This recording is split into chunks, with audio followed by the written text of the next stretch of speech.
Okay, so let's try to solve these questions that are given to us here. So the first question says, a car accelerates uniformly from rest at a rate of 2 meters. That's 2 meters per second rather, for 10 seconds. So we need to find the final velocity and also to calculate the distance that was covered.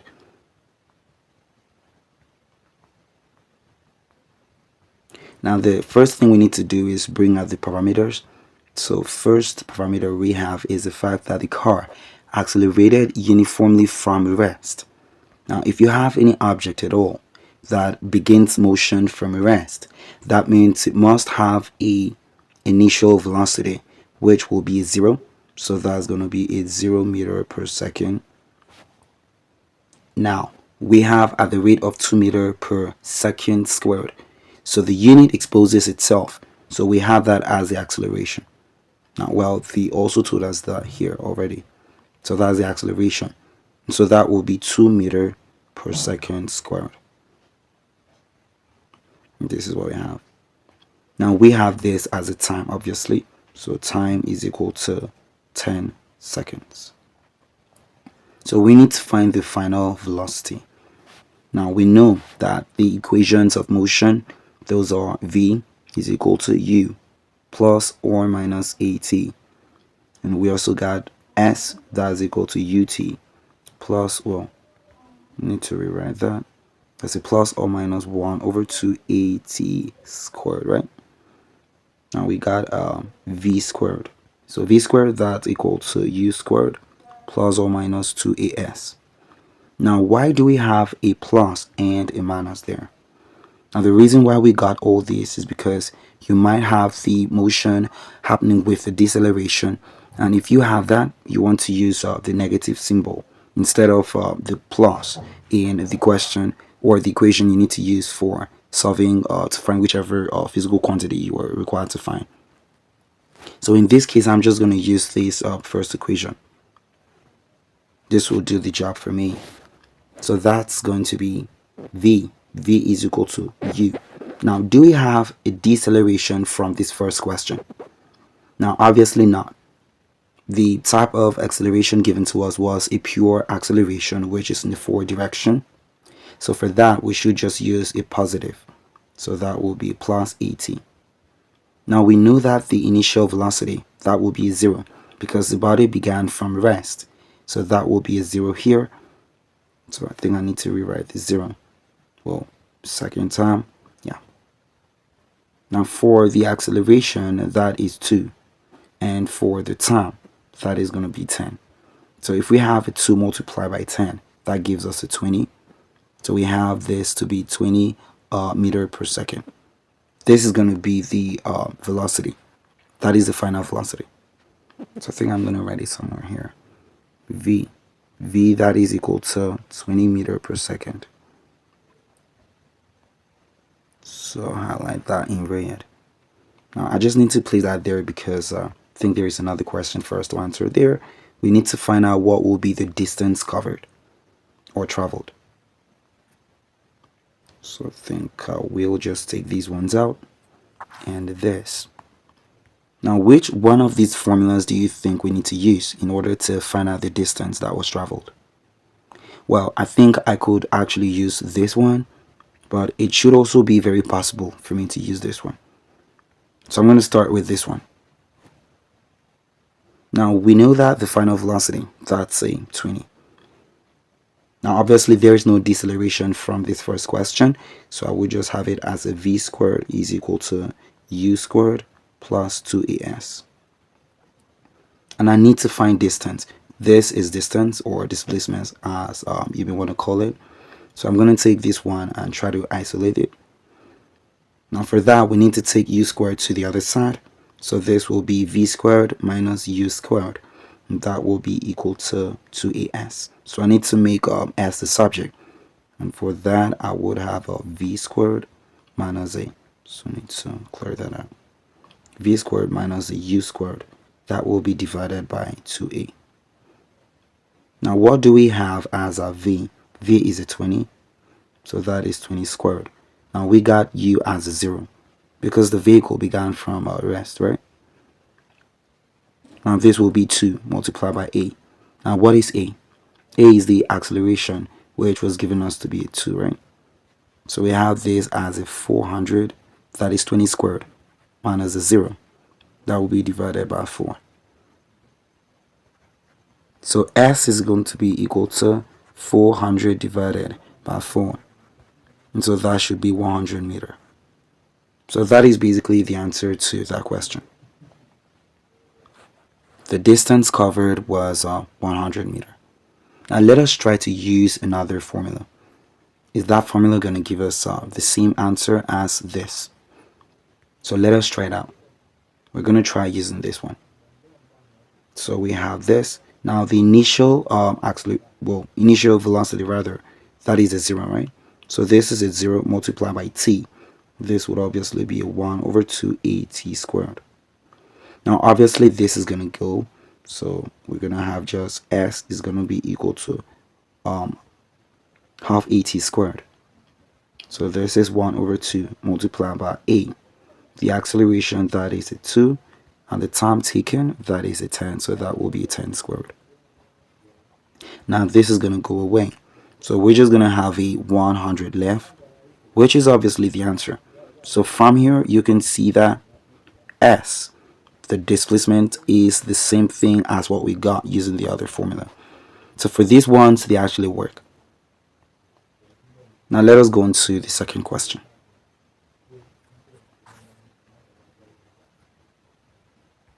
So for the second question, we said a body moving at 20 meters per second comes to rest in 5 seconds under uniform deceleration.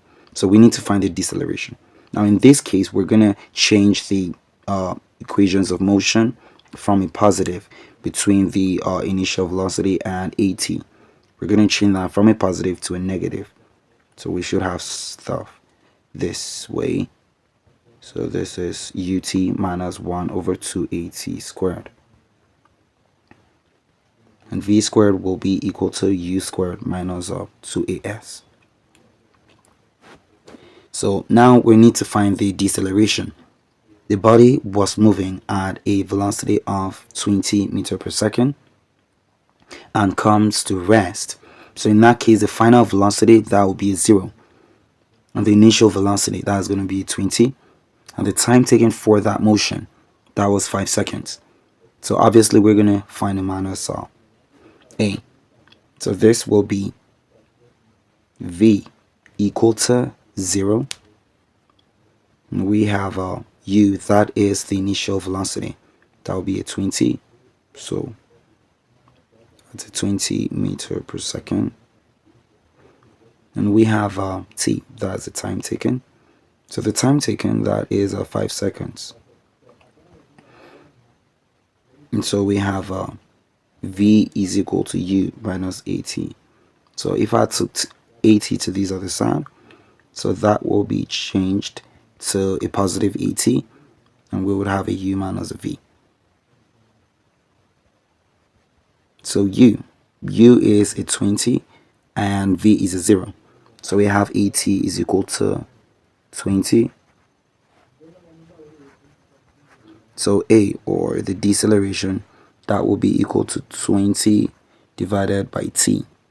Now t, that is a time, so that is actually 5 seconds. And that gives us a 4. So this is going to be a 4 meter per second squared. Now, do we need to just write it this way, or we do need to place a negative in front of the the acceleration? Well, I think we should just place it there, because this is actually for directional purposes. So this is going to be written this way rather. So I'm going to write it that way. So you should rather have a negative form of it. So indicate that stuff is actually decelerating. Now B, that is the last one. We need to calculate the distance covered before stopping. Now, like we found it in the first question, that also works for the second question. You could actually use the two other equations of motion to find the distance or the displacement. Now let us try using this one. So if you use this, the initial velocity, that's a 20, so that will be a 20 there. And then we have t, that's a time taken, that's going to be 5 seconds, and this will be minus 1 over 2. The acceleration here is given as a 4. Whoa, this is actually deceleration, not acceleration. And then we got a t squared, so that will be a 5 squared. Now this stuff is going to give us a 100. This is 100 meter minus a half of a 4. So that is going to give us a 2 multiplied by 5 squared. Now 5 squared, that is 25. So here we have 100 meter minus 50 meter. Okay. Now this is going to give us the displacement to be 50 meter. So that's basically the answer for the displacement. Now let's try to use the last equation. Will this formula give us the same answer? Let's find out. Now we know that this is what we're looking for. So I need to make that to be the subject. So we have v squared is equal to u squared minus 2as. Now if I took minus 2as to the left, I'll have a positive 2as. That will be equal to u squared minus v squared. So I need to take s and make it the subject. So s will be equal to u squared minus v squared divided by 2a. So I need to plug in all the values for the stuff on the right hand side. So u, that is the initial velocity, that is 20 squared. Final velocity, that's 0, because they said that the body came to rest. So this will be divided by 2a acceleration. Now acceleration, or deceleration in this case, that's a 4.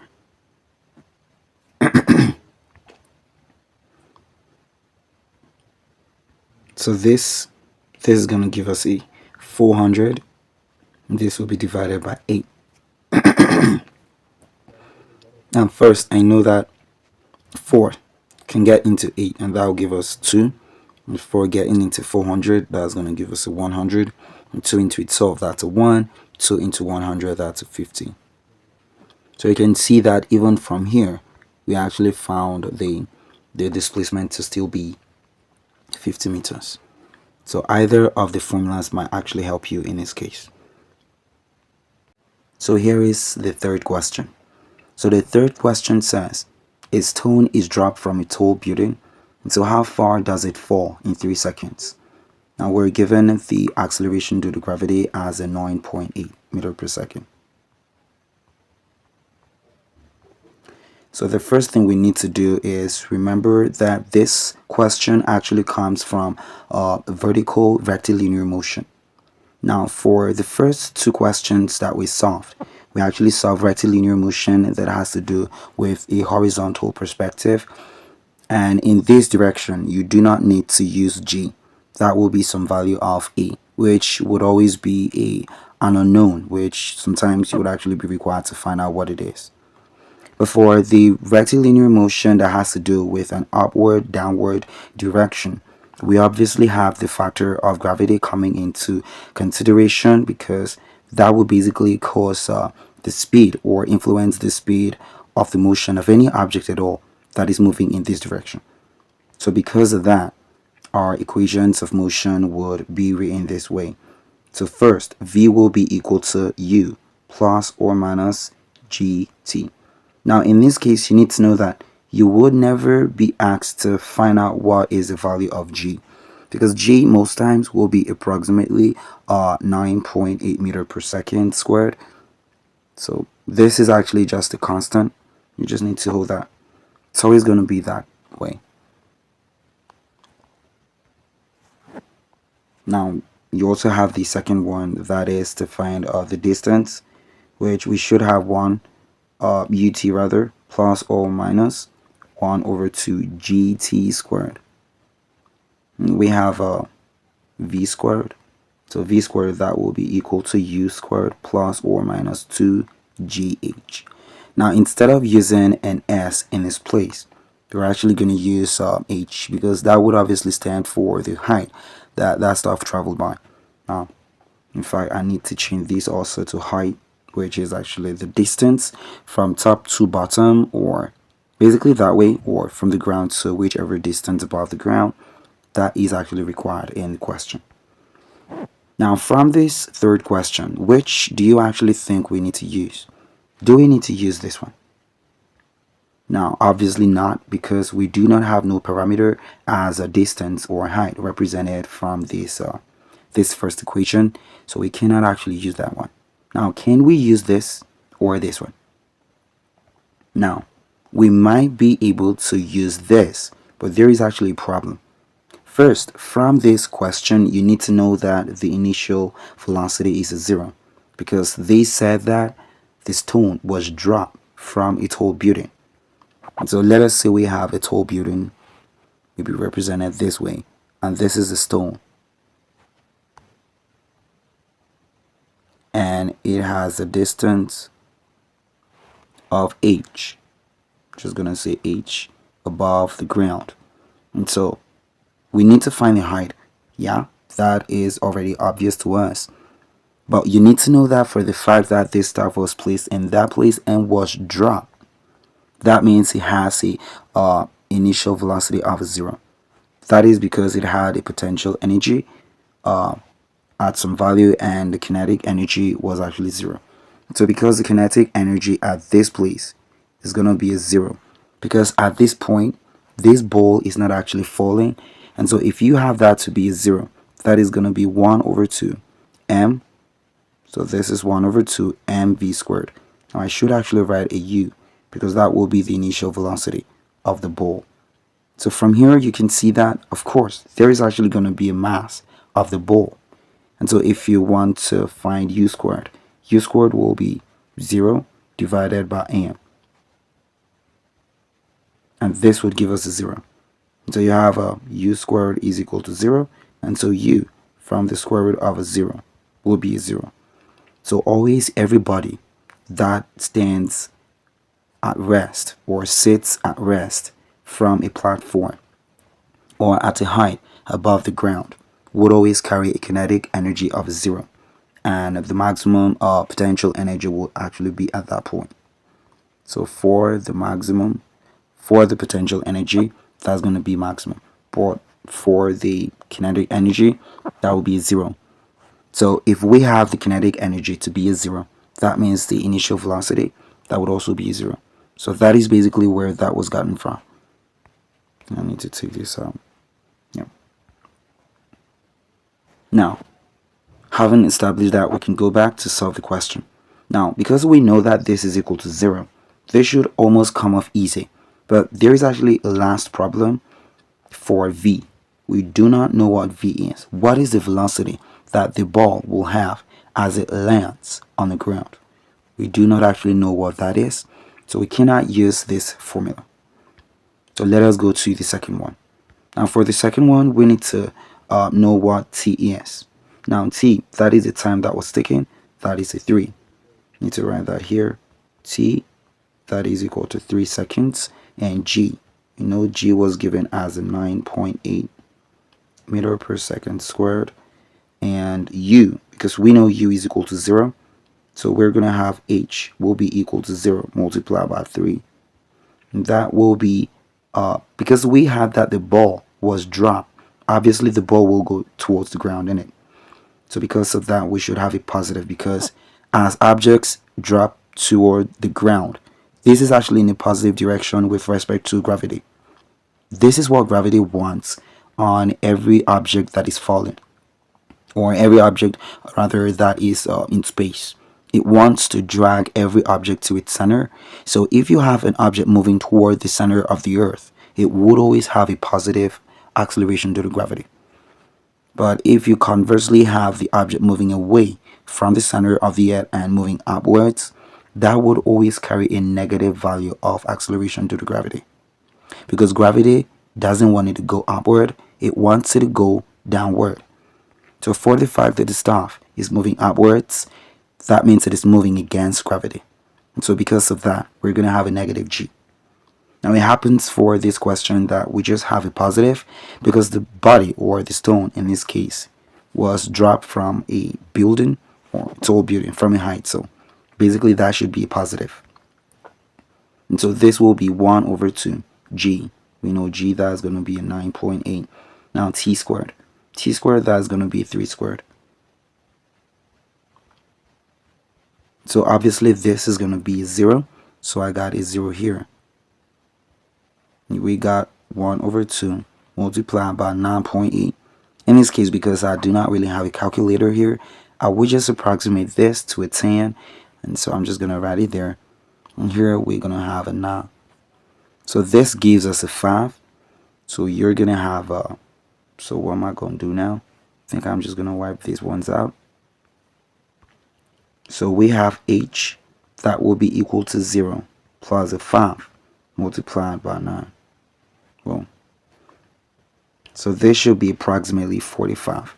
Now you need to know that the value would obviously not be exactly equal to 45, but because I do not really have a calculator here, just need to use my instincts. And so for that, we have h approximately to be 45 meters. So that would obviously be the height of the building. Hopefully you understand the point. Now let us go to the fourth question. So the fourth question says, a cyclist increases his velocity from 5 meters per second to 25 meters per second in 4 seconds. And so we're required to find the acceleration for this motion. So this is pretty simple because we have this to be the first acceleration, which will be written as a u. And that is 5 meters per second. And the final velocity, that is 25 meters per second. And we got the time. And time is actually 4 seconds. So in this case, if we are required to find the acceleration, of course, you need to know that a cyclist would actually make its motion in the horizontal perspective. So for that, we do not need to use a g. That will be an a. That is what we're going to use for the acceleration. So obviously from here, I believe that you know we got to use this formula. You know this is an acceleration, so we need to use a positive here. So v minus a u, that will be equal to at. And a, that is going to be equal to u minus, well, v minus a u rather. That will be divided by t. So v, we got that to be 25. And here we have u. U is a 5. That is divided by t. That's time. So that is a 4. So here we got a 20 divided by 4. This is going to give us a 5. So that will be a, the acceleration due to gravity. That is 5 meters per second squared. That will be the answer for this question. Now let us move on to the fifth and last one. So the fifth question says, a ball is thrown vertically upwards with a velocity of, whoa, so this should actually be 15 meters per second. And so how long does it take to reach the highest point? So this is what I'm going to do. We got the object. Let us see if this is from the ground. See that this is the ground level. And so this stuff, this is the ball. Yeah. This ball is thrown upwards, vertically upwards. So let us say in this direction to this point. Now, let us say this is the highest point. Now, you got to know something, that if you throw an object to the highest point, there is actually something that will happen. At the highest point, the body begins to fall back to the ground. Now, you got to ask yourself, why is that always happening? Why does that always happen? That happens because at this point, the kinetic energy for the body finishes. That is, it ends. So it cannot actually go further from that position. So at the highest point, the kinetic energy for the body is going to be 0. You got to know something by now. The velocity at that point will be a 0. So that is what you need to know. Now, stuff actually was thrown into the air with an initial velocity. So that will be written as a u. U is equal to 15 meter per second. So I need to rewrite that. So we need to find how long it took for it to reach the highest point. Now we know that this stuff is going against gravity as it attempts to rise upwards. So that will be minus g. And so the formula we need to use is so that is going to be a v equal to u minus the gt. Now, of course, we need to find the time taken because they told us to find the time taken. That is how long does it take. So we need to find this. So I'm going to take minus gt to the left hand side. And so we're going to have a u minus a v. And so the time taken t, that will be equal to u minus a v divided by g. So we know that v, the final velocity at this point, where the velocity of the body becomes a 0, that obviously is going to be a 0 here. So we're just going to have a u divided by g, because this will be equal to 15 minus a 0 divided by 9.8.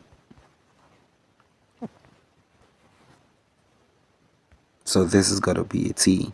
Now this will be 15 minus a 9.8. Now the time should approximately be equal to 1.5 seconds. Of course, I do not really have a calculator, so I'm just basically approximating things here. So this should approximately be the answer to the question. So that is basically for these ones. Now here are some questions from the Newton's laws of motion.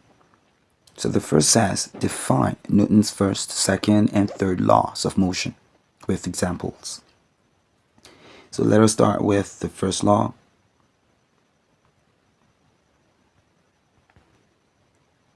Now Newton's first law states that a body will generally continue in a state of inertia unless acted upon by an external force. So let us say we have let's say this is a table. And on this table, there is an orange. Now, you need to know that except some external forces act upon this orange, which is situated on this table, you would never have this orange shift or move from the position where it is placed. And that is basically the statement of the Newton's first law of motion. It states that this body would remain basically in a position where it is, unless you got some external forces coming onto it. Now you could have the forces coming from wind. Now wind could shift this from the position where it is, and so that is possible.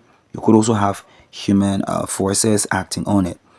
Now whichever force that acts on it, you just need to know that this is basically going to change its position or shift its position from where it is, as far as you have an external force acting on it. Now, if you got the body already in motion, let us say you got this as a bullet or a stone, that is actually in motion. It is actually going to continue with a constant amount of velocity, except you have some external forces acting on it. So this is also another form of the first law of motion. So first, a body will generally remain exactly in its position or continue in a state of constant velocity except acted upon with an external or by an external force. Now, you know that if this continues in a state of constant velocity, that means v1, that is going to be equal to v2. That is, the initial velocity will be equal to the final velocity. Or v final, that will be equal to v initial. Now let us say the initial velocity is written as a u. So instead of writing this, I'm just going to write it as a v. And on this side, we're going to have a u. So if I got a v minus a u, this would obviously be 0 in it.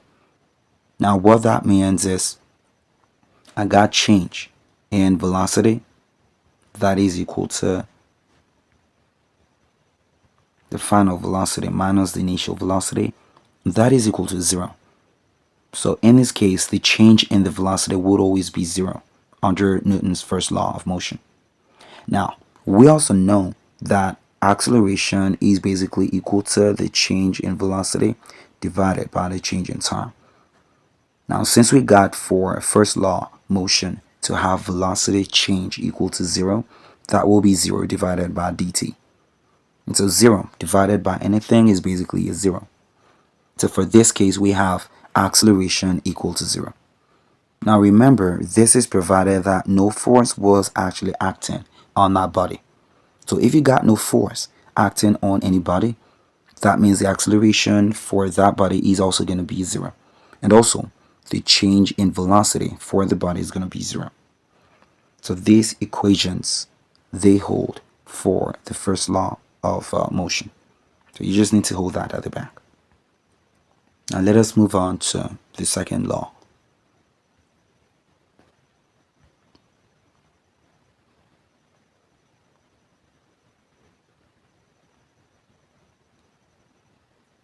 Now for the second law, you're going to have it that the change in the momentum of a body with respect to time, that is directly proportional to the applied force. So the force that you have applied to a system would always be directly proportional to the change in the momentum with respect to time. Now obviously you cannot really have no change occurring except there is some time taken into consideration.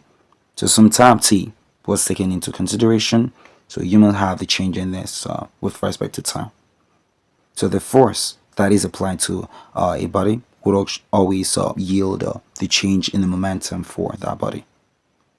Now if we want to take the proportionality sign away, that will be, now we're going to introduce a constant, and in this case the constant is always restricted to a 1.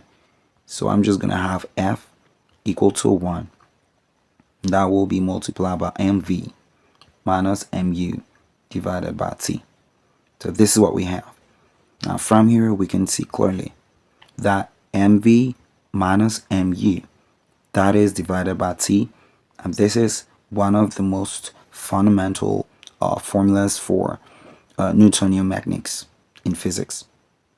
Now we could also extrapolate this and find more equations from this. I could factor m out, that is the mass for that object. Now if I did that, I'm going to have a m and v minus a u. This will be divided by t. Now you already know that v minus u is the same thing as a change in velocity. And so I got f is equal to m multiplied by dv divided by t. Now if we got change in velocity with respect to time, this is always equal to the acceleration. So in that case, we're going to have a force being equal to ma. And so this is where the formula for force being equal to mass multiplied by the acceleration, this is where it came from. So this is a typical representation for the second law of motion. Newton's second law of motion, this is the basic representation for it. Now just before we move on, I just need to establish some precedents. So we got f is equal to ma, that is already established. Now we need to understand this. From the force being equal to mv minus mu divided by t, I could take force and multiply with time, and that is going to be equal to ft. Now ft is equal to mv, so that is mv minus mu. Now this stuff, force multiplied by time, that is the same thing as the impulse. So in that case, we're going to say that we got impulse, which is written as the I, that is equal to force multiplied by time, and that is equal to mv minus mu. This is also a very important equation that you really need to hold at the back. Now this could also be rewritten this way. That is impulse, that is always going to be equal to the change in the momentum, that is dp. So that is basically it for the second law of motion. Now let us move on to the third.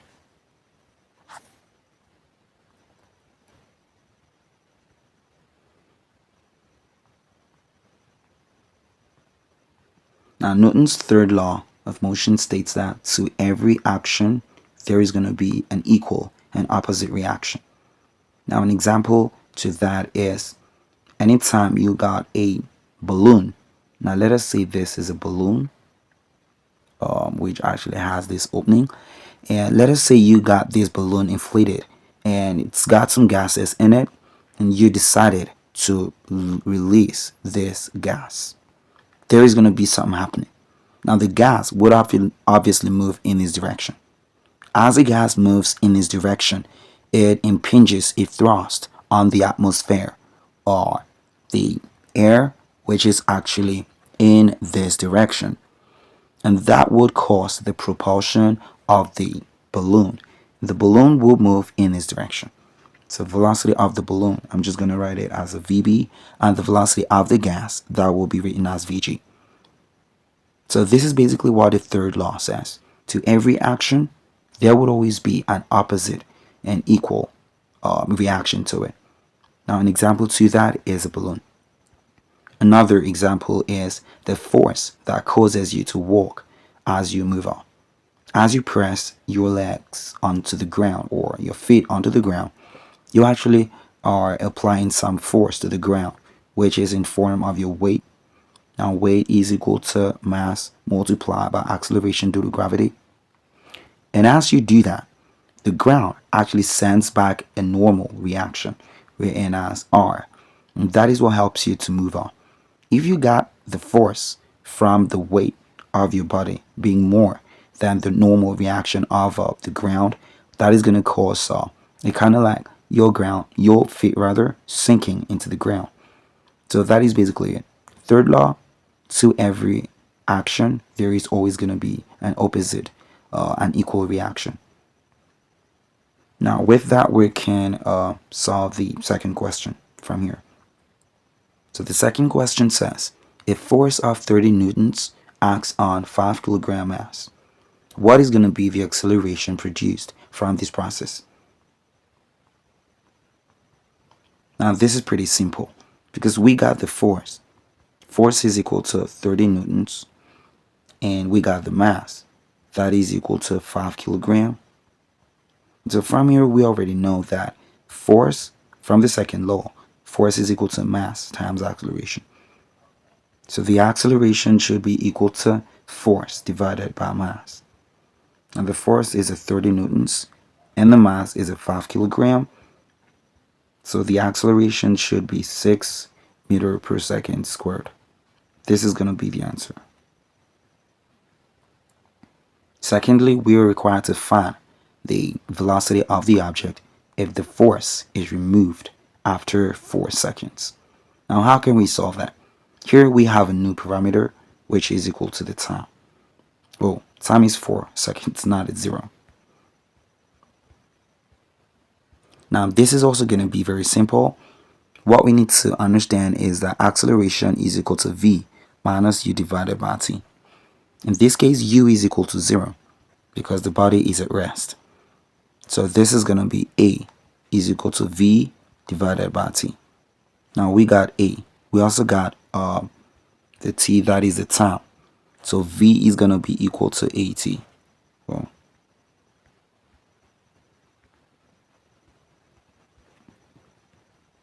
so what is a? That is going to be a 6 multiplied by 4. So that will be 24 meter per second. Therefore, v will be equal to 24 meter per second.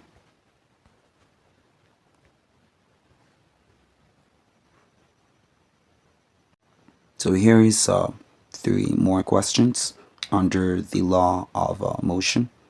So the third question says, a rocket of mass 1000 kilogram expels gases at a force of 5000 newtons. And so we are required to find its acceleration.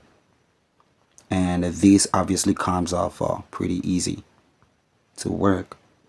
We know that the mass from here, that is 1000 kilogram. And the force, that is going to be 5000. That is 5000 newtons. So acceleration is equal to the force divided by the mass. So that should be equal to 5000 divided by 1000. So that is typically a 5 meter per second squared. That will be the acceleration.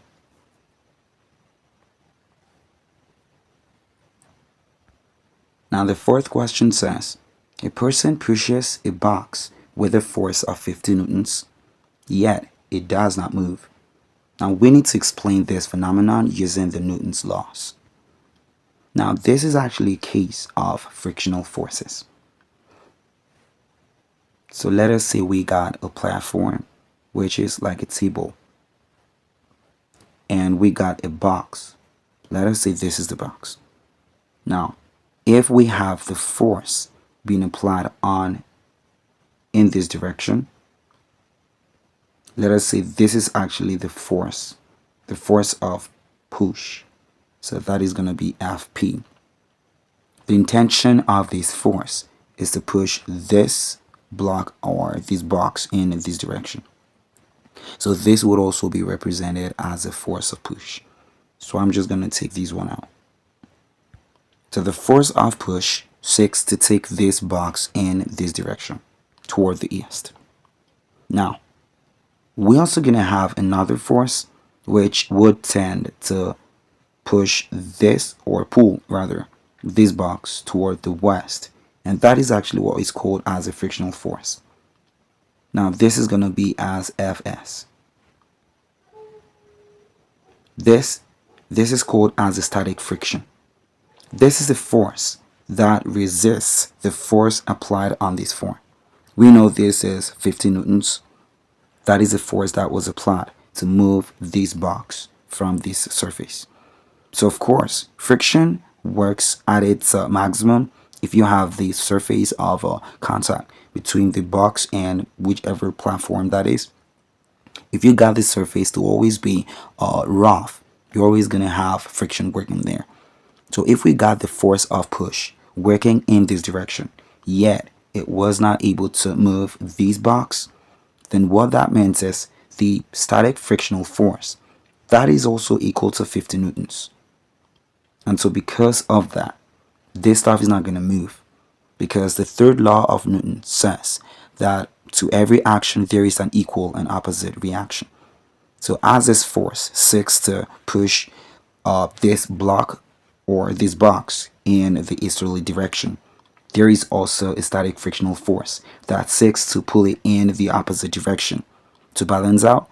And so equivalently, the same force that is actually pulling it in the opposite direction is the same as this. And so the difference between these two forces is 0. So typically there is no force acting on this body as a result of the fact that all the forces applied to move this block or this box is actually 50 newtons, and it has been given off or used up to overcome the friction. And by the end of that usage, there is no force left to move it. So that is still just going to stay there, exactly where it is. So that is basically the reason why the block or the box did not move. Hopefully you understand the point. Now before we move on, let us just talk about it. So this is the block. And let's say this is the table. Okay, so I think I need to rewrite that.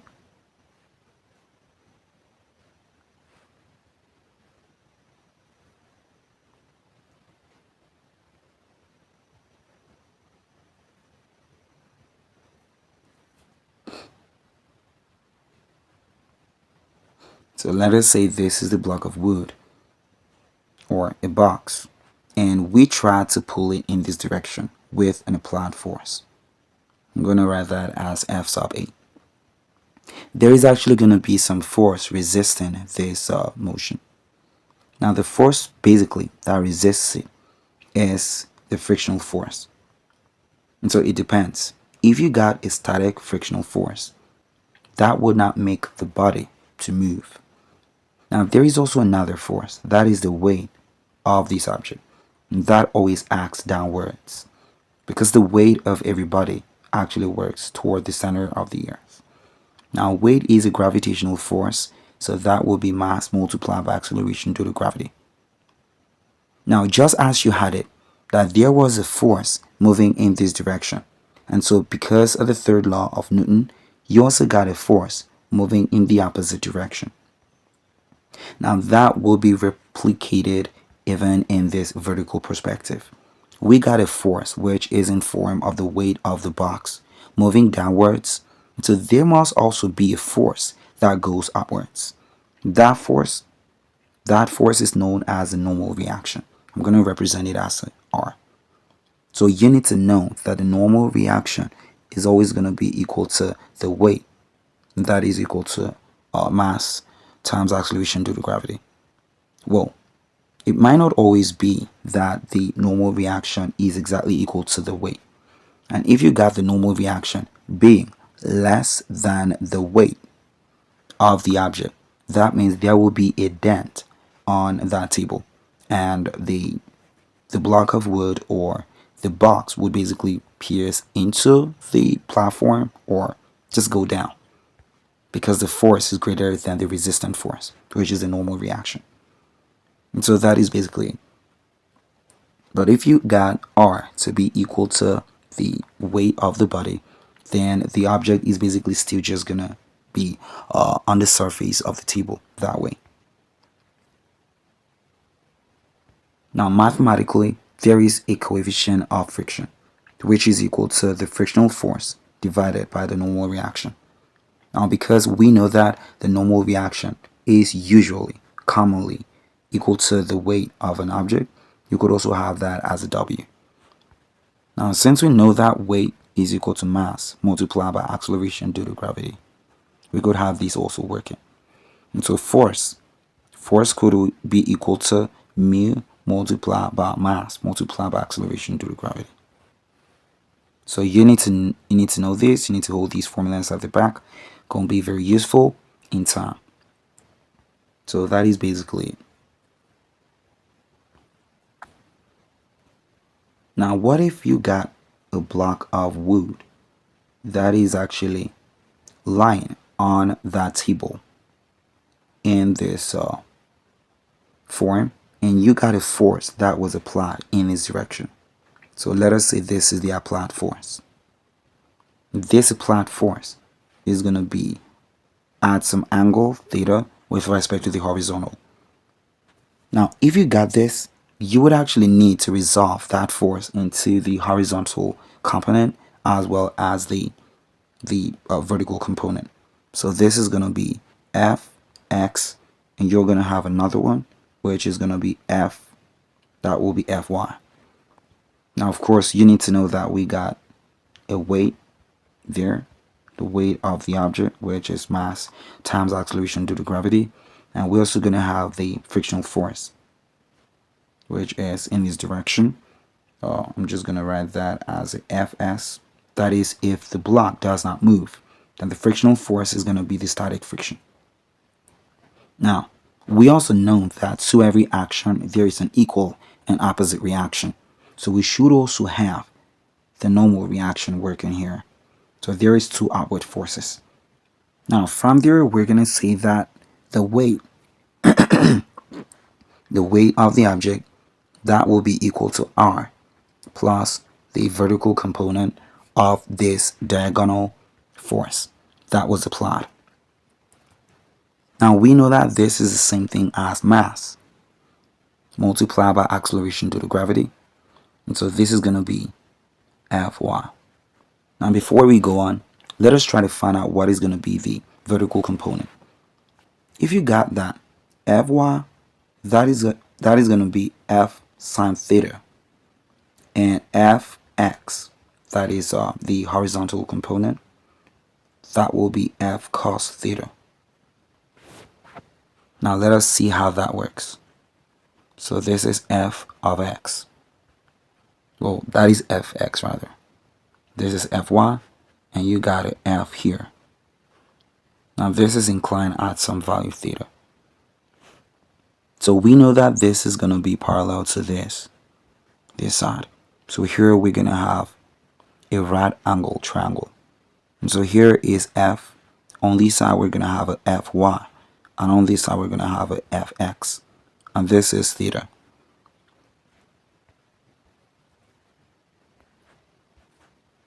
So if you want to relate between this force and the horizontal force, you want to use sine, because from SOHCAHTOA, you should use sine. That is the trigonometric identity, or rather the trigonometric ratio that relates between the, well, that should actually be the opposite. So if we want to relate between Fy and F, that should be sine, because sine is opposite and hypotenuse. We know that this is the angle under consideration, so the side that faces it is Fy, and the hypotenuse to this angle, that is F. So if we made sine theta, that will be equal to opposite, which is Fy divided by F. So from here we can see that Fy, that will be equal to F sine theta, which is what we had here. So as you can see, that is pretty much correct. Next up, let us see how we can relate between Fx and F. So that is got to be cosine, because in this case we got Fx to be the adjacent side to the angle theta. We got this longest side to be the F. So that is going to be, well, I'm just going to start it with the cos. So we got cosine theta, that will be equal to the adjacent, which is Fx divided by F. So if I want to make Fx a subject, I would need to take this and multiply it to both sides. So Fx, that will be equal to F cos theta. And so that is also what we got here. So all these are correct. You just need to know that this is always going to be the vertical component, while this will be the horizontal. So I'm going to take these out now.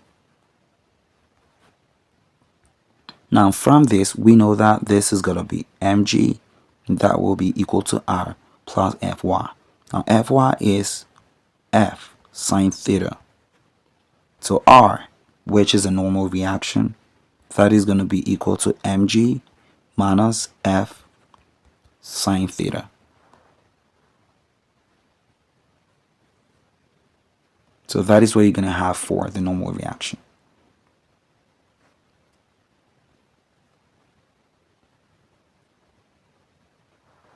Now, this is the frictional force.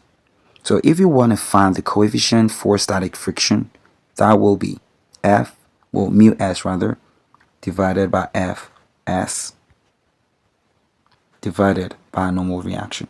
Now the normal reaction is going to be equal to this. So this should be our new form. Mu s is equal to Fs divided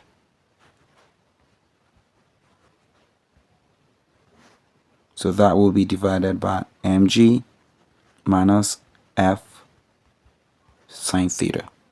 And this is what you're going to have. Very important that you hold this at the back. You're going to use it later on. So in order to find the force that would make it move, you need to know that that is going to be the kinetic friction. But here we do not really have the kinetic friction. Well, kinetic friction should be equal to the normal reaction multiplied by the coefficient of the kinetic friction. So here we're just going to find what will be the static friction. So that is Fs. That will be equal to mu. Well, so that is mu s multiplied by mg minus F sine theta.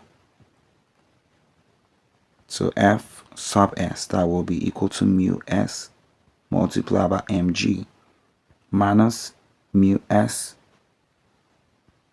multiplied by F sine theta.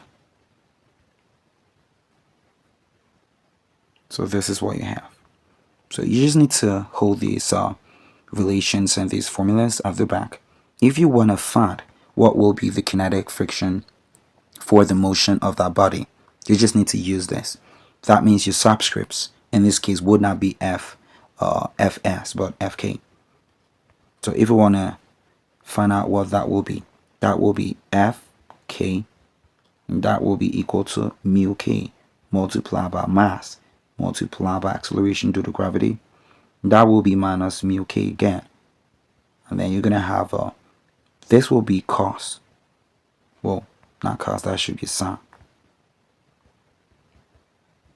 So this is what you're going to have for the other one. In a case where you need to find the kinetic friction. So whichever way it is, this is actually going to be the same. It will be equal.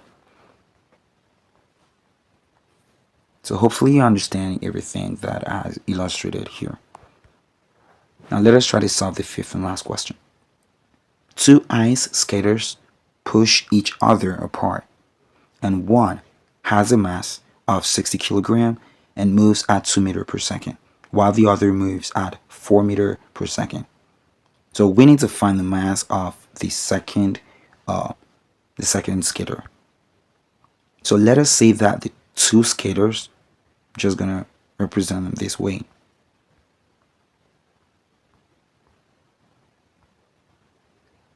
So this is the first, and this is gonna be the second. So let us say they are basically together. And at this position, we do not have the information telling us that they were actually in motion. So we're going to assume that they are not in motion.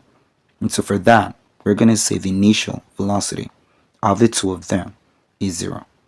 Now we know they are together because what they did is to push each other apart. And so because of that, it means that they were actually initially together. Now, from the law of conservation of momentum, we should have this. m1 u1 plus m2 u2, that is going to be equal to m1 v1 minus m2 v2. Now for this one, this is the initial momentum of the first person. That is this one. And you're going to have m2 u2 as the initial momentum for this one. But since we know that they were actually together, it means they have the same velocity. So for that, u1 is going to be equal to u2. And that will be basically equal to u. So we should have m1 u plus m2 u. And that will be equal to m2 v1 minus a m2 v2. Now since we know that u is common from here, we could factor it out. So that will be m1 plus m2 multiplied by u. This is going to be equal to m2 v1 minus m2 v2. Now we already know that the initial velocity is equal to 0. So for that, we're going to have these as a 0. So that will be m1 plus m2 multiplied by 0. And on this side, we got m2 v2. Whoa, this should have been m1. So I really made some mistakes there. Need to change that out. So this is what we got. Now, this is m1 v1. That will be the momentum of this person as he's actually pushed away. And this would be the momentum for the second person. Now notice that whilst I used a positive for the left hand side, I used a negative for the right hand side. That is because by the fact that they pushed themselves aside, they're actually going to move in opposite direction. So he's going to move in his direction and the other person would actually move in the other direction. So because of that, their total final momentum would actually be a difference of each other. So for that, we should have a negative. So that is what we got. So this is going to be m1 v1 minus a m2 v2. Now we know this whole part is going to change to a 0. So we got a 0 is equal to m1 v1 minus m2 v2.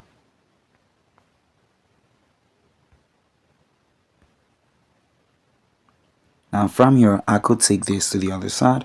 So that will be m2 v2 is equal to m1 v1. Now let us say that v1 is the final velocity for the first person who was pushed aside. Said after they were pushed apart, one has a mass of 60 kilograms. So I'm just going to start with m1. m1 is going to be equal to 60 kilogram, and the velocity with which he moves after being pushed aside, that is 2 meters per second, while the other moves at 4. So v2 is going to be equal to 4. Now we need to find out what is going to be the mass for the second skitter. So in that case, I'm going to make m2 to be this object because we do not know what it is. So m2 will be equal to m1 v1 divided by v2. Now m1, that is a 60. v1, that is a 2. And v2, that will be a 4. So first we got 2 into itself once, and we got 2 into 4, that will be 2 times. Now 2 going into 60, that is going to give us a 30. So m2, that is the second mass. That will be equal to 30 kilogram. So that is the answer to that question. m2 is equal to 30 kilogram. Now here are some questions under momentum, and so we're going to solve it. Now the first one of them is for us to define momentum and to state its SI unit. Now momentum could be represented as a P, and that is a product of the mass of a body with its velocity of motion. So basically this is what momentum is. The mass of a body times the velocity with which that body is moving. Now if you have a body at rest, that means its velocity will be equal to 0. Therefore we should have the momentum to be mass multiplied by 0. That's going to give us a 0. So a body which is at rest actually has 0 momentum. Now if you have a body moving, there is going to be some non-zero momentum which that body will have. Now it depends on the parameters that are given to you. If you are given sufficient parameters, you would be able to find the momentum of that body. If you got 2 for the mass of the body, and let's say 4 as the velocity, that is going to be 2 multiplied by 4. So the momentum for that body will be 8 kilogram meter per second. So that is basically it.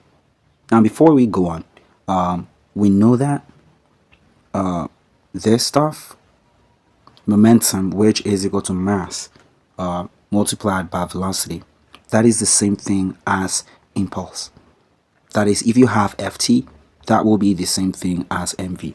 That is for good cause, because from the second law of Newton, you have that F is equal to mv, or rather dmv divided by t.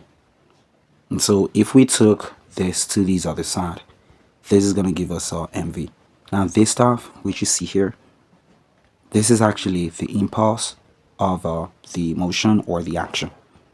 So we know that the unit for force, that is newtons, and the unit for time, that is seconds. Therefore the unit for momentum could also be written as a newton per second. If you don't want it to say that way, we have the unit for mass on this other side, that is going to be kilogram, and then for velocity, that's going to be meter per second. So this too could serve as a unit for momentum.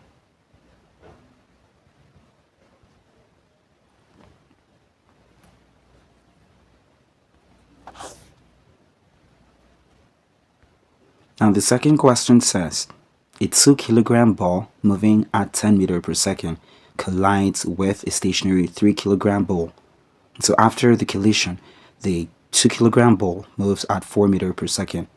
So we are required to find the velocity of a 3 kilogram ball, assuming that momentum is conserved. So this actually comes from the law of conservation of momentum.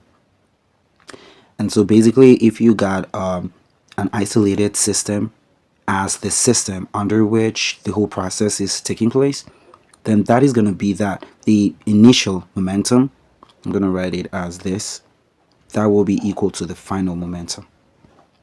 Now, you could have it as a system of bodies in the initial case, and that will be equal to the system of bodies in the final case. If you have one body, then that is going to be P1 plus P2. On this other side, there is going to be P. So I'm just going to write it as P1 initial plus P2 initial. And here we're going to have a P, or that should be P1 final minus a P2 final, or rather a plus. Now it depends actually the direction of the bodies after impact. If you got the bodies moving away from each other, then you need to use a negative. So we're just going to see how that works and for this question. So first, we know that the parameters given here are the mass of the ball. I'm going to write that as m1. That is equal to 2 kilograms. Now we also got the mass, or the velocity with which it is moving. We're just going to place that as a initial velocity. And so that is 10 meter per second. After that, we got the stationary ball. So that is going to be m2. Now that is 3 kilograms.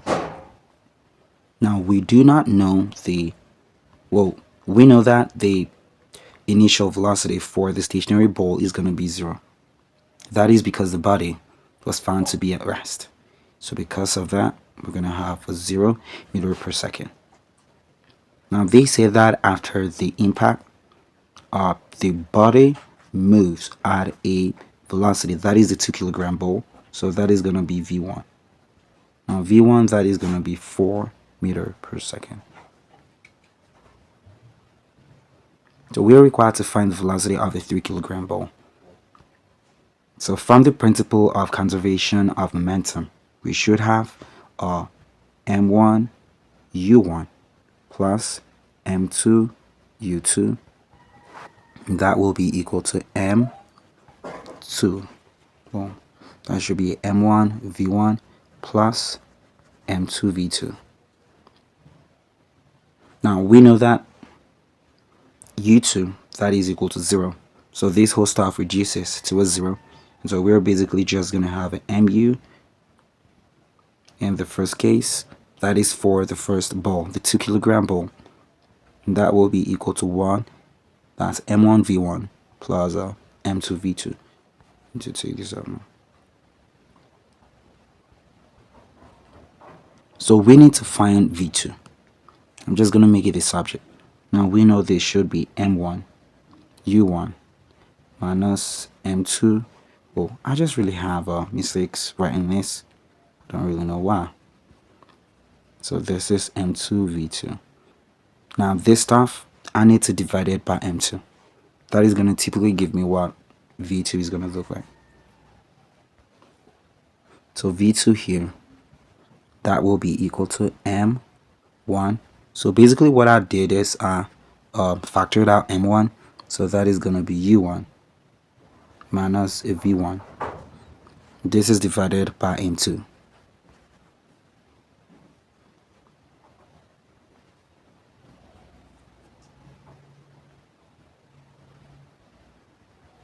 So m1, that is 2.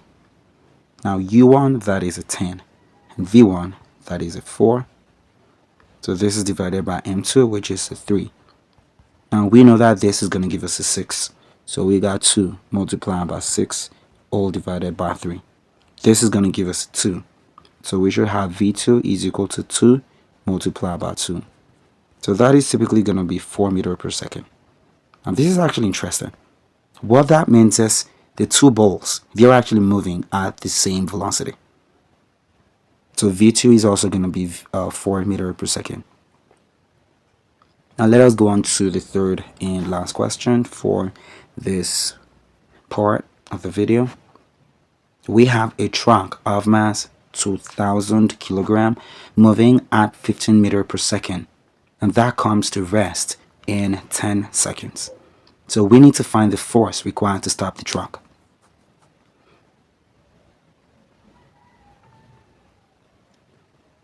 Now first we got the mass. Mass, that is equal to 2,000 kilogram. And the velocity, I'm going to write that as initial velocity. So that is equal to 15 meters per second. And we got rest. That is v. V is equal to 0. That is the final velocity. And the time for this motion that was given as 10 seconds. So we need to find the force required to stop the truck. Now the first way you could do this is by the use of this stuff. That's gonna be okay, so V is equal to U plus AT. Now we know that stuff actually came to rest, so I need to change this to a negative. So this is gonna be U minus AT. That is because the motion actually reduced or decelerated. So I need to find what A is. I'm just going to take this to this other side. So AT will come to the left hand side and U will subtract V. So we need to find A. A would obviously be U minus V divided by T. Now what is U? U is the initial velocity. I think I'm going to take it up here. So that will be 15 minus 0. That is divided by T. That is the time. So A in this case is 1.5 meter per second squared.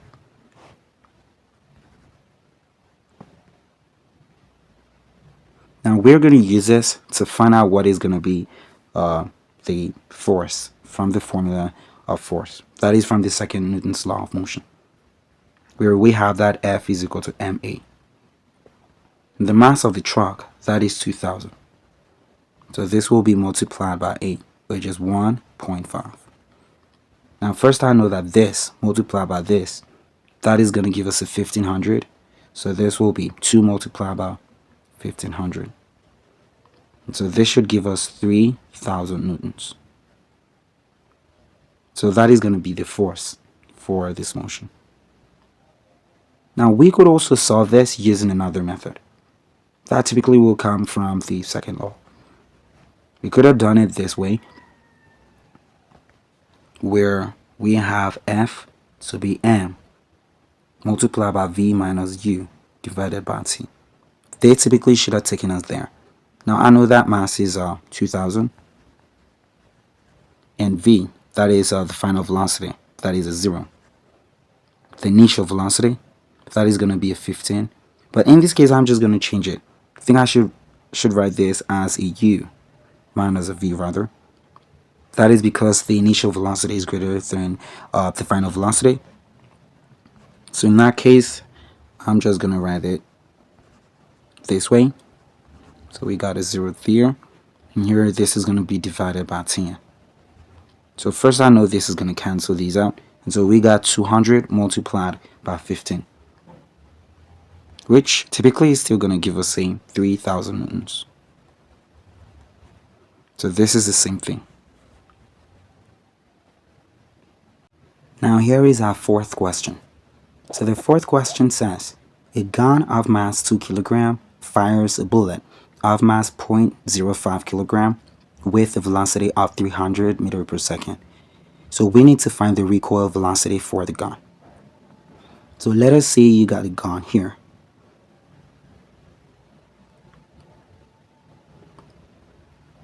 So this is a gun, and you got a bullet within the gun. I'm just going to write that as a bullet, or draw that as a bullet. Now in a stationary state, you're going to have that this bullet would have a velocity of 0. So I'm writing that as a U sub B. That stands for the initial velocity for the bullet, which is equal to 0. That is because the bullet is in a stationary state. Of course, the velocity for the gun is also going to be 0. This is because the gun, as well as the bullet, they're actually held in a stationary state. That is immediately before you fire the bullet.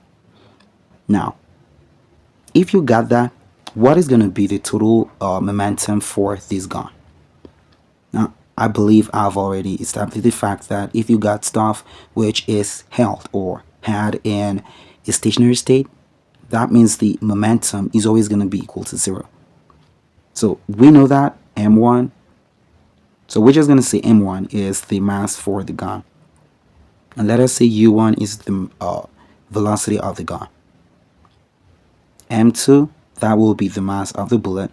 And u2, that is the velocity for the bullet.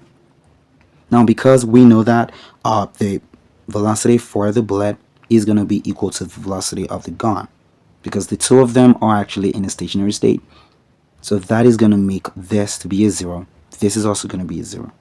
And typically they are actually the same. So because we got u1 to be equal to u2, this should be written as a m1. So I think I need to rewrite that.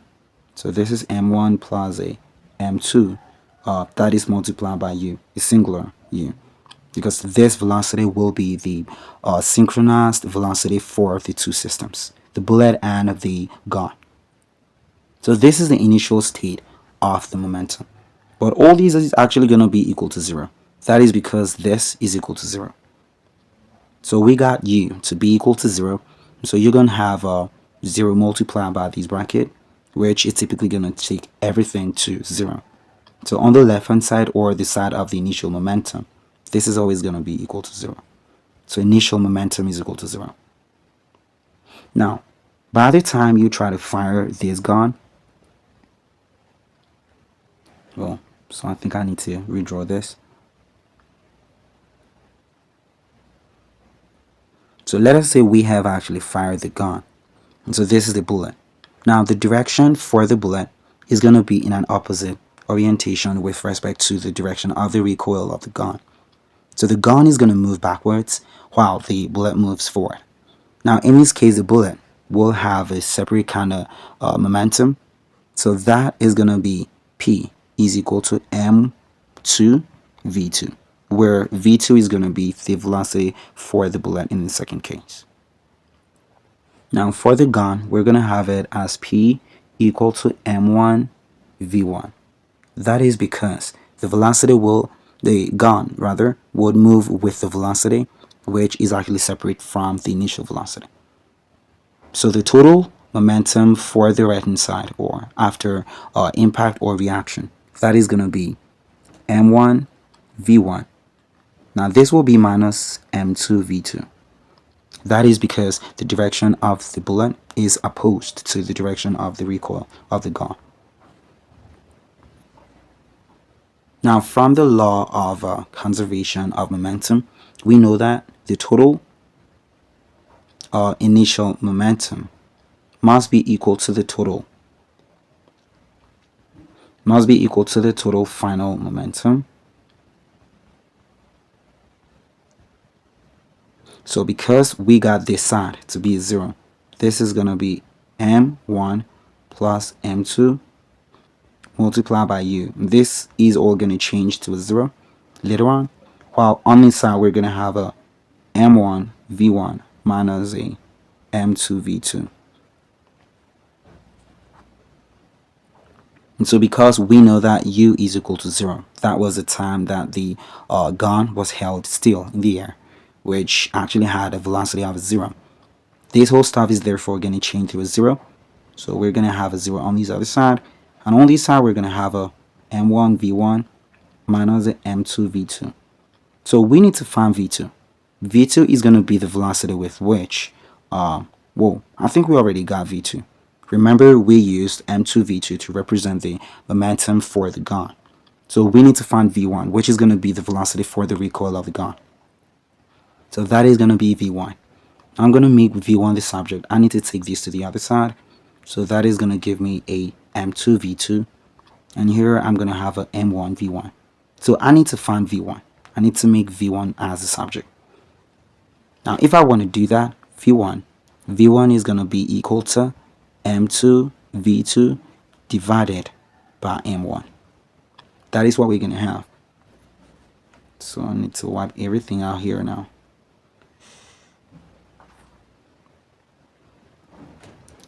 So we know m2 stands for the mass of the bullet, which is given as 0.05.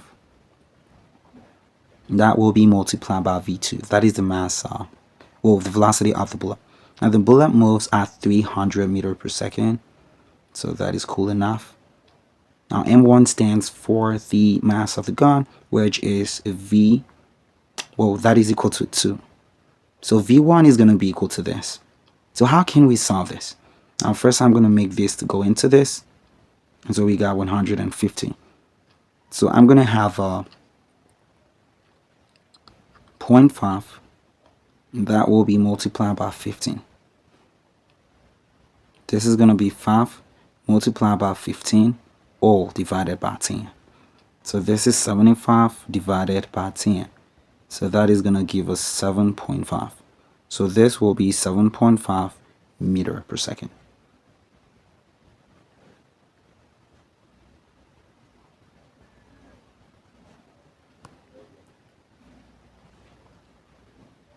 So this is what you got.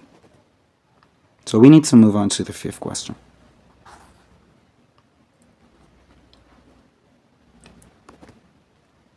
Now the fifth question says, a cricket ball of mass 0.2 kilogram is moving at 25 meters per second. Now the bat strikes it, causing it to reverse directions and move at 30 meters per second in the opposite. So if the impact lasts for 0.02 seconds, we need to find the force exerted by the bat. Now this is actually going to come off pretty simple.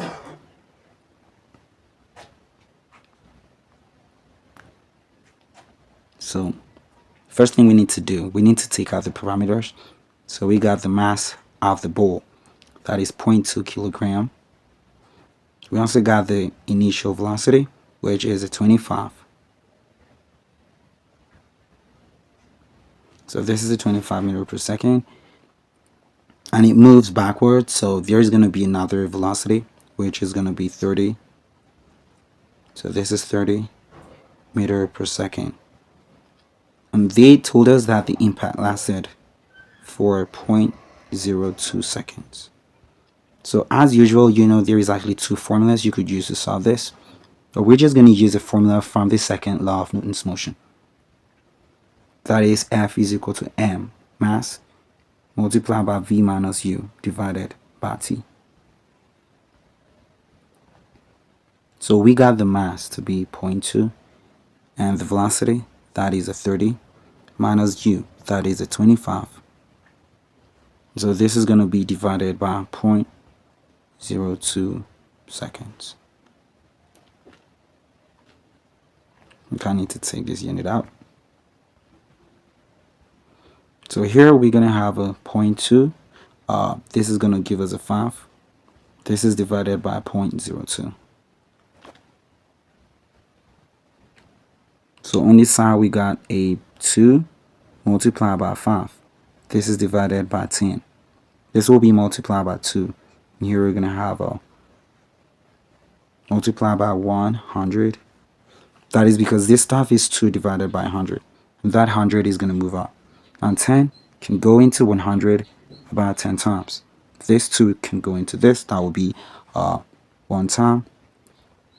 So the force should be 50 newtons.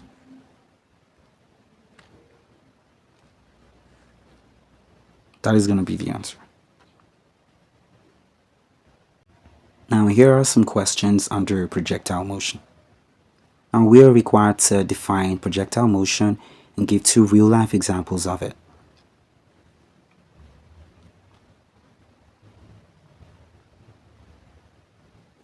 Now, if you got this to serve as the ground of a projectile, and I decided to take this ball, which is on the ground, and throw it into the air at some distance, well, rather at some orientation with respect to the ground, the horizontal ground. This ball is going to follow a parabolic pathway in the air this way before returning to the same plane where it was fired. Now, of course, we can have a tangential direction for the velocity. So I'm going to write that as a u. Now this must be at an angle theta with respect to the projection plane. So if you extrapolate this, you're going to have this to serve as a horizontal equivalent. And on this side, we're also going to have something like this. So obviously, we're going to have a uy here. And here, we're going to have a ux.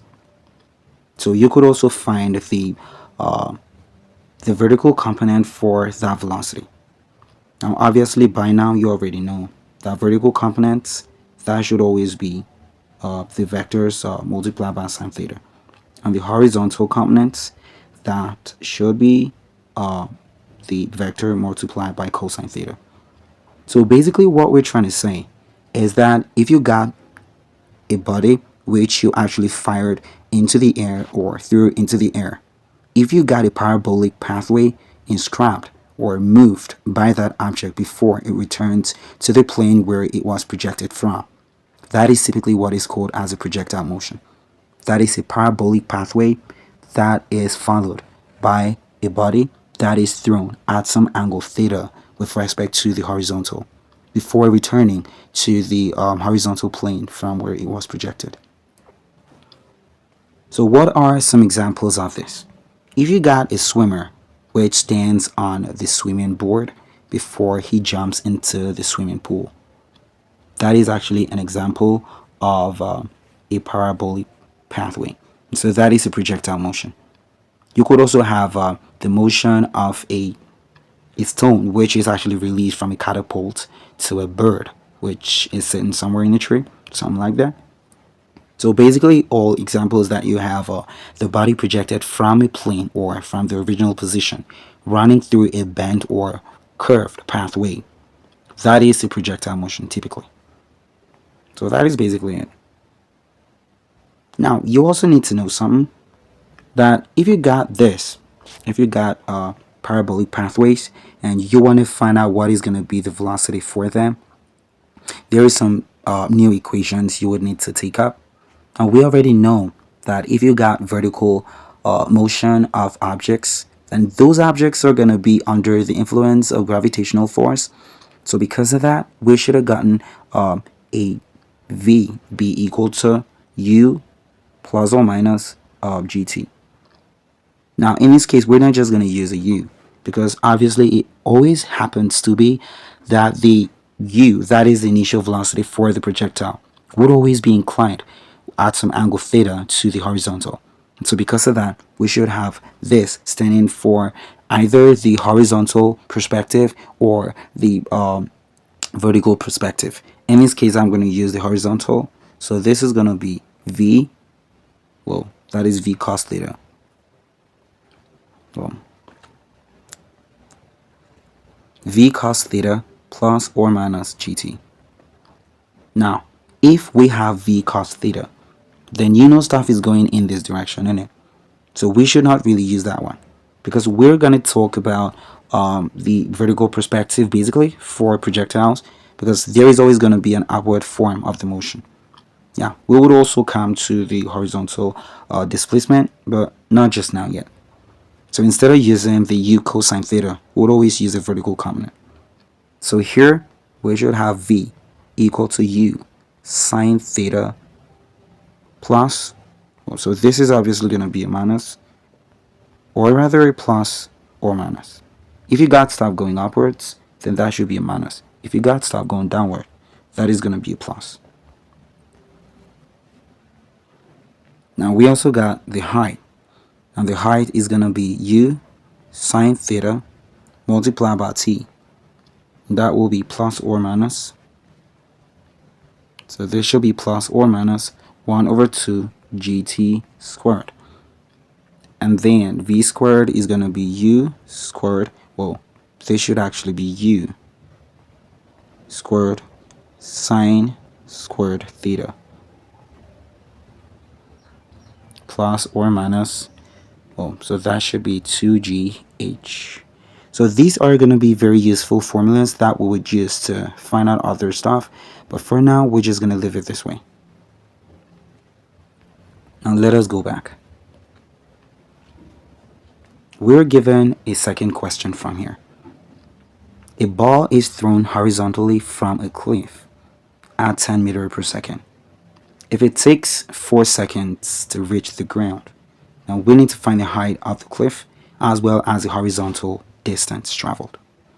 So let us see that this is the cliff.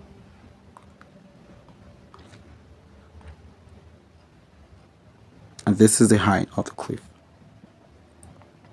And it was thrown, the ball was thrown horizontally from a cliff. So it's obviously going to follow this pathway before it reaches the ground, which I think I need to redraw this now.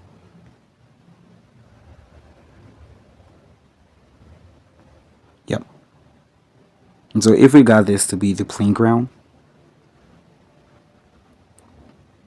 and we need to find out what is the height of the cliff. So obviously this is a downward motion, so that would obviously be toward gravity. And we also got the initial velocity with which the motion was performed. That is 10 meters per second. And we also got the time. That is 4. Now we need to find the height. We know that there is a formula, which is this way. And so that is going to be u sine theta multiplied by t. That will be plus because we have the motion going toward gravity. And that will be 1 over 2 gt squared. In this case, we got this to be a 90 degree because that was done horizontally. And so if we got the height of the cliff in this direction and the motion of the ball is in this direction, then the angle with respect to the horizontal is obviously going to give us a 90, or to the vertical rather, that is going to be a 90. And so this stuff should be a u sine 90. And we know that sine 90, that is going to be equal to 1. And so this should be a ut because this is going to give us a 1. And so you're going to have a 1. Oh, that is the 1 over 2 gt squared.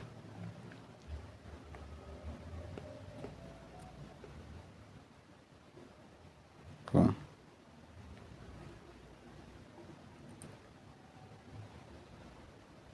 So u, that is a 10. And t that is a 4. We have 1 over 2 gt. Now the acceleration due to gravity, I'm basically going to use a 10 for this one. On t squared, that is going to be a 4 squared.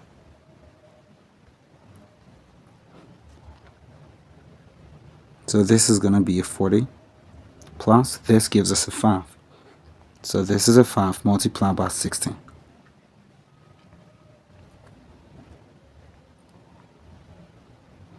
Now this is going to be 40 plus an 80.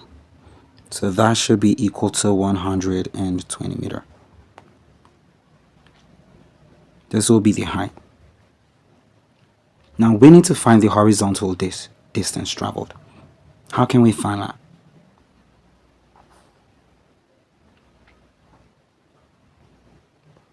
So there is also a formula that is actually v squared, and that is going to be equal to u squared plus 2gs. Now in this case I should write this as h. So we need to find the horizontal distance traveled. Now if you want to find the horizontal distance traveled, you need to first of all you need to know that the time that was taken. So we need the time. Now time, that is 4 seconds. And so you just need to hold that at the back. I'm going to place this here. Now we need to find what v is going to be. So u, that was the initial velocity. That is a 10. And we got a u squared. So that should be 10 squared.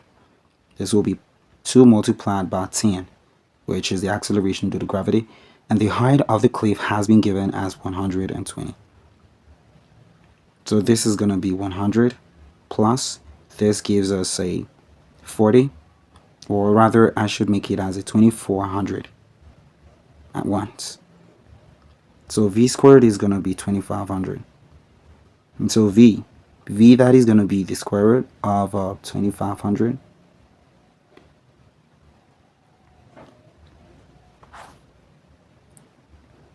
And so square root of that is obviously 50. So this is going to be 50 meters per second. Now we need to hold this at the back. We got the time taken for the travel. We also got the velocity. Now we need to find what is going to be the distance, the horizontal distance traveled. So I'm going to wipe these ones out. So we already know that v, that is going to be distance divided by time. So distance, that should be VT. And so this is going to be equal to 50 multiplied by time, which is a 4. So that is going to be equal to 200 meter. So in that case, we got the distance, the horizontal distance traveled to be 200 meter. So that is typically the answer. So here is the last set of questions that are given to us. So the third question here says, a projectile is launched with an initial velocity of 20 meters per second at an angle of 30 degrees to the horizontal. So we need to find the horizontal and vertical components of the velocity, as well as the maximum height that was reached. So first, we need to draw something. I think I'm going to draw it this way. Let us say this was a projectile. I'm going to redraw it. So let us say we got this and stuff was projected in this direction. It's obviously going to return to the plane of projection. And we got this as the tangential velocity, which is the initial velocity. So that is u. U is equal to 20 meters per second. Now, you need to know that there is also going to be the, so we got this as 30 degrees. There is going to be the horizontal component for this. And so that will be in this direction. That is going to be as ux. Now, the vertical component for the initial velocity, that will be written as a uy. Now, if we wanted to find out what is going to be ux, first we need to extrapolate this. So this is in this direction. Just going to quickly redraw that. So we got this. Now we know this direction is ux, and this is going to be the u. This is given to us as a 30 degree. So if we want to relate between this side and this side, we know that first of all, this is the adjacent to the angle 30. And so this is the hypotenuse. So if we want to relate that using SOHCAHTOA, we can clearly see from here that what we need is actually the cosine of the angle. So the cosine of this angle, 30 degree or theta, that must be equal to the adjacent. That will be divided by u. So ux must be u cos theta. In this case, theta is 30 degree. So I'm just going to write that there. So ux should be u cos 30 degrees. Now, how about the other one? So let us draw it out. If we want to relate this, and we got this, so this is uy. And this is going to be, this is 60 degree. But because we got this to be 30, this is also going to be 30. So I'm just going to wipe this one out. And this is going to be, this is just a u. So I want to relate this side and the opposite. Because in this case, this is facing this angle. So that is going to be sine. Now sine theta, or sine 30 degrees, that is going to be equal to opposite, which is uy, divided by the hypotenuse, which is u. So uy, that should be u sine theta, which is in this case 30 degrees.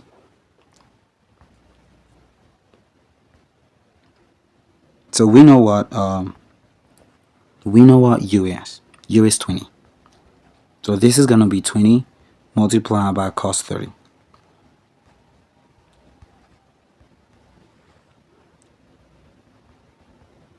Now cos 30 degrees, that is equal to 0.8660. And here the answer is going to be 17.32. So this is going to be the velocity in the horizontal perspective.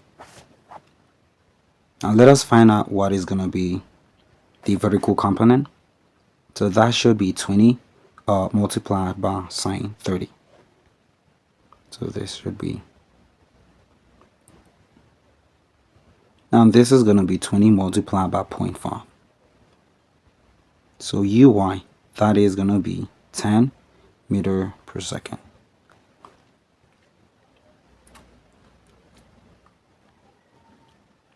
Now next up, we need to find the maximum height of the motion.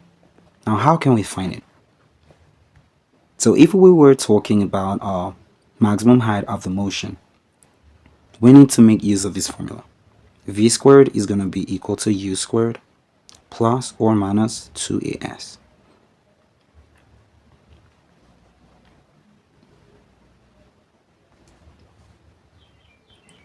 Now we already know that this is a vertical motion, so this acceleration should be due to gravity.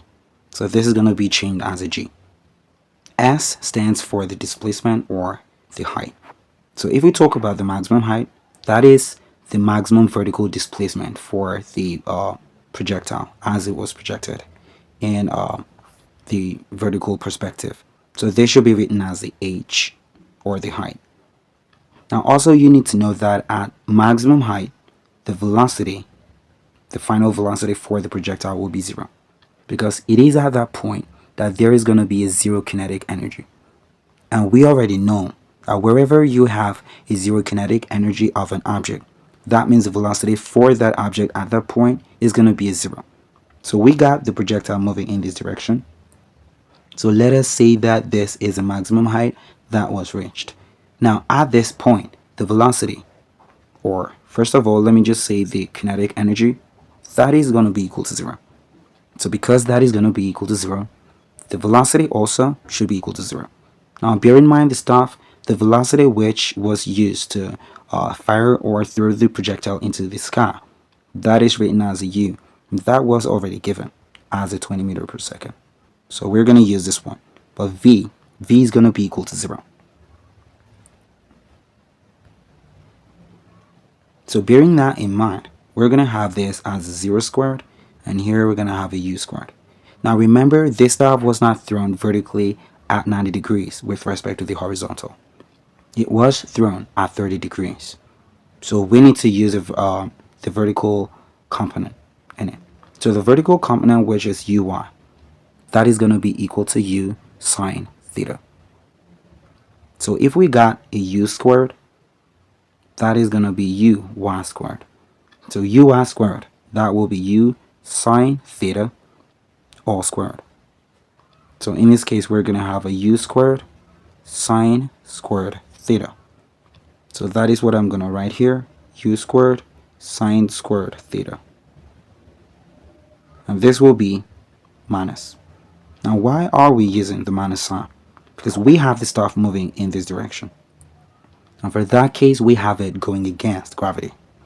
So that must be a negative.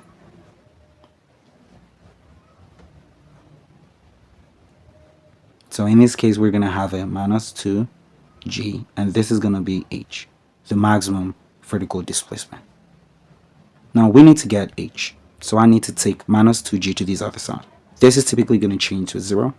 So we're just going to have a 2gh on the left hand side, and on the right we're going to have a u squared sine squared theta.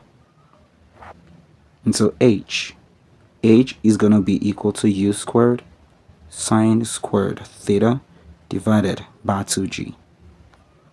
This is the maximum displacement in the vertical direction. So this is the maximum height. Now we're going to find out what that looks like. So the initial velocity, that is a 20, so that will be a 20 squared. This will be multiplied by sine 30 squared.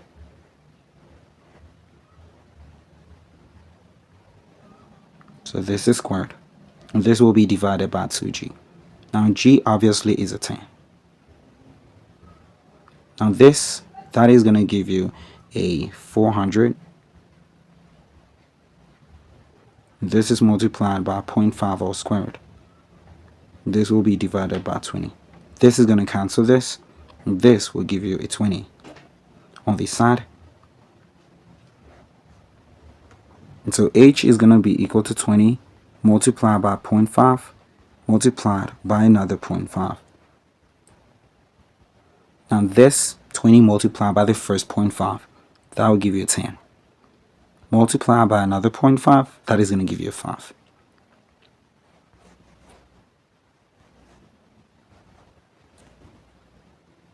So in this case, we got h, the maximum height, to be 5 meters.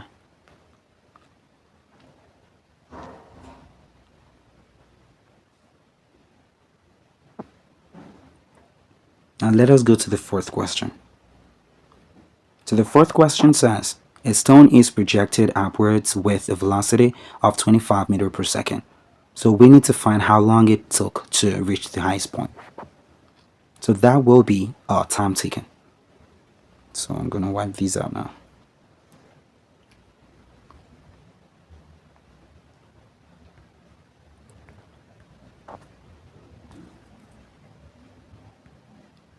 So first, we got this to be the horizontal plane. I think I'm going to redraw it. And so we got this as a ball that was projected. So this is going to be the highest. That will be the highest point of the motion. This is obviously the maximum height.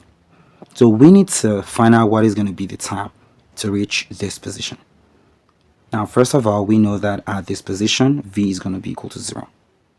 So we need to use u, y, right, which is equal to u sine theta. Of course, we're going to find out what u is. Now, we were given u from that place to be 25 meters per second. So now we need to find out what is going to be the formula for that. Now, we already know that v is always going to be equal to u plus or minus gt. In this case, we're going to use minus. That is because we got the motion of this projectile going upwards, which is obviously in the opposed direction with respect to acceleration due to gravity. Now, at the highest point, v is always going to be equal to 0. So we should have a 0 here, and this is going to be a u minus a gt. Now, we already know that this was not typically in the perfect vertical direction because the stuff was projected at some angle in it. For projectiles, you must have it projected at an angle. So if we got this to be the vertical component, that will be u sine theta minus a gt. So I'm going to take this to the other side. And so gt, that is going to be equal to sine u sine theta. And so t, that is the time taken to reach that point. That is going to be u sine theta divided by g. So the time that was taken to reach that point t, that is equal to u sine theta divided by g. Now, you need to know that the total time taken for this journey is going to be equal to 2 times the time taken to reach the top. Because the time that was taken to reach the top, that will be equal to the time taken to reach back to the projection plane.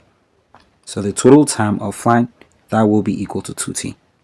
And so that is going to be 2 multiplied by u sine theta divided by g. And so t should be equal to 2u sine theta divided by g.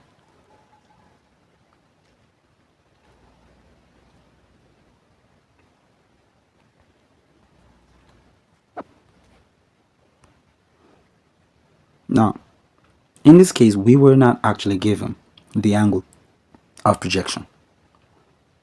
So we're going to state that that is going to be theta equal to 90.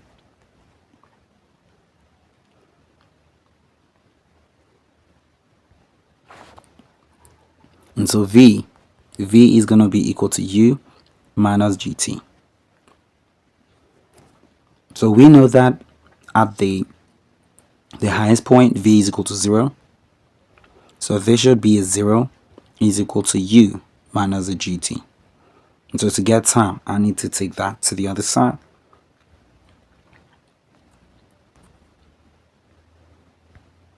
So this will be gt is equal to u. So t is equal to u divided by g. Typically the same thing as we did. Remember, we had the time taken to be u sine theta divided by g. But because we do not have the angle of projection given, we're typically going to take it that theta is equal to 90 degrees. And so if you got theta to be equal to 90 degrees, that means t, that will be equal to sine 90 degree divided by g. Now this is going to give us a 1, and so that changes typically to t being equal to u divided by g, which is pretty much the same thing as we have here. So t, the time taken in this case, that will be equal to the initial velocity of 25 divided by acceleration due to gravity, which we're going to use 10 for that. So time is equal to 2.5 seconds.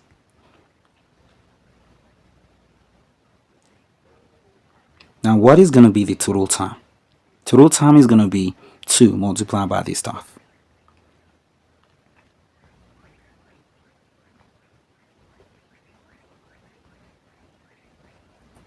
So that is 2 multiplied by 2.5. So that gives us 5 seconds.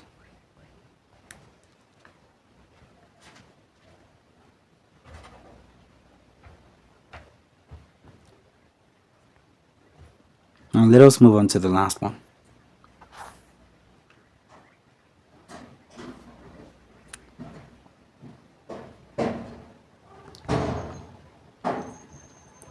A football is kicked at an angle of 45 degrees with an initial speed of 15 meters per second.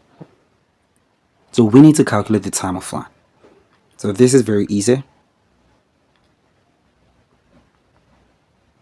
From this place we got theta to be 45 degrees.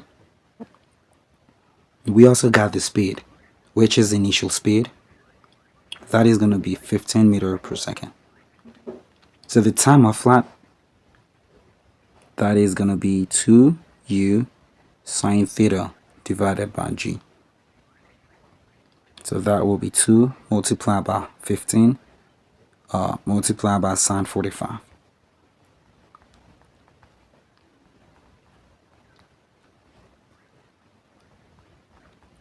Divided by 10. Now this is going to be 2 multiplied by 15. Sine 45 is a root 2 divided by 2. This is divided by 10. From this place we can find out 2 can cancel these away.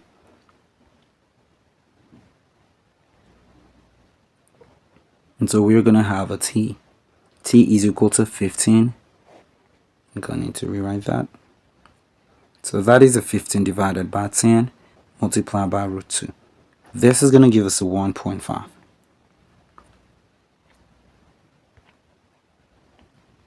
So this is a 1.5 root 2. Of course, that is going to be in seconds. So this is basically the answer to this question.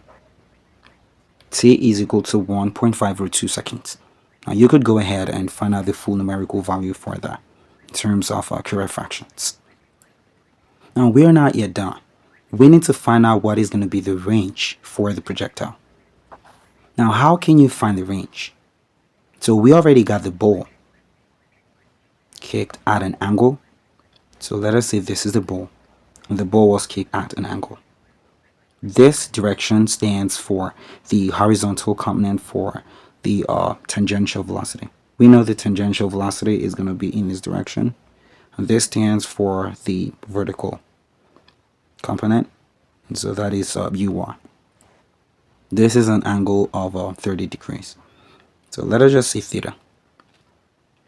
Now we know that ux, that must be equal to u cos theta. Now the horizontal displacement is what is called as range. That is going to be the horizontal displacement or distance covered away from the position where it was projected until it returns to the projection plane again.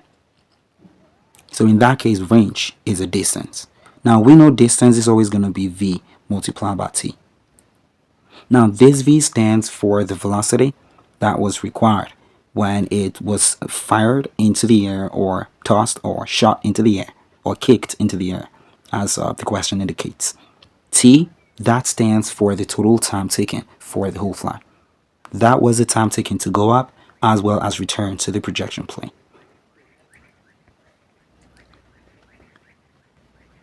So if we want to find that, we need to use ux, and that will be multiplied by t.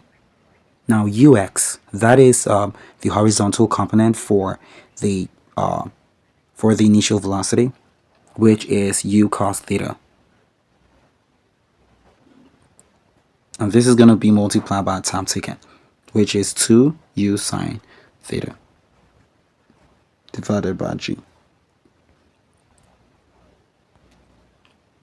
So if we place this together, we're going to have u squared multiplied, I think I'm going to rewrite this, multiplied by 2u, well, I've already taken out the u there. So this should be 2 sine theta cosine theta. This will be typically divided by g. Now we already know from trigonometric identities that sine 2 theta, which is the double angle, is going to be equal to 2 sine theta cosine theta. So instead of writing this, I'm going to replace that with this stuff. So in that case, we should have r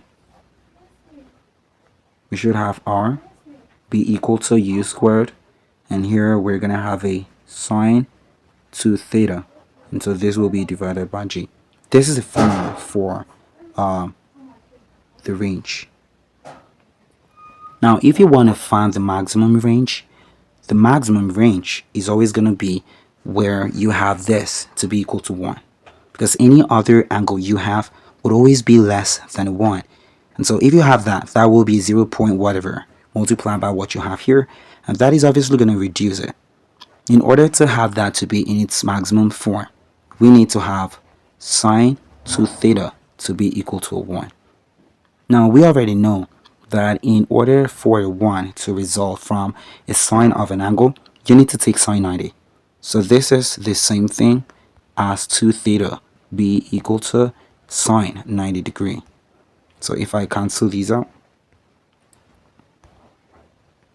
this is going to be 2 theta, and that will be equal to 90 degrees. And so theta is obviously a 90. Well, let's take on my part. Need to rewrite that. That is 90 divided by 2. And so theta must be equal to 45 degrees for you to have maximum range. And so at that point, you're going to have the maximum range, which is R max. That will be equal to u squared divided by g.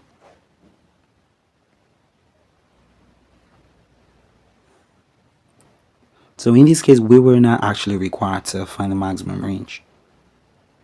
Well, this is actually going to be the maximum range, because we have the theta in that case to be 45 degrees. And so this is going to be the formula we should use. So that must be the maximum range.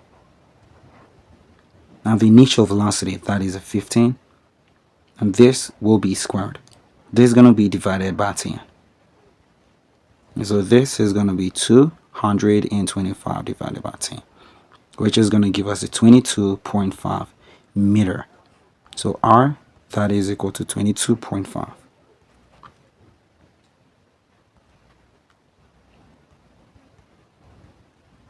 Oh, I think I need to rewrite it over here.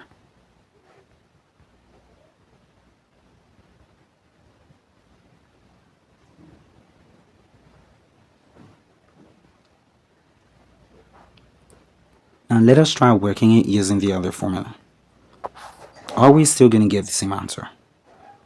Now R is equal to u squared sine 2 theta divided by g. Now we already know that this stuff is going to be a 45. So that will be sine 2 multiplied by 45. This is divided by 10.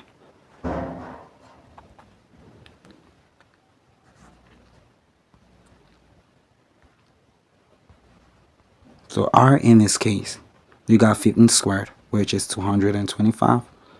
And here we obviously going to have a sine 90.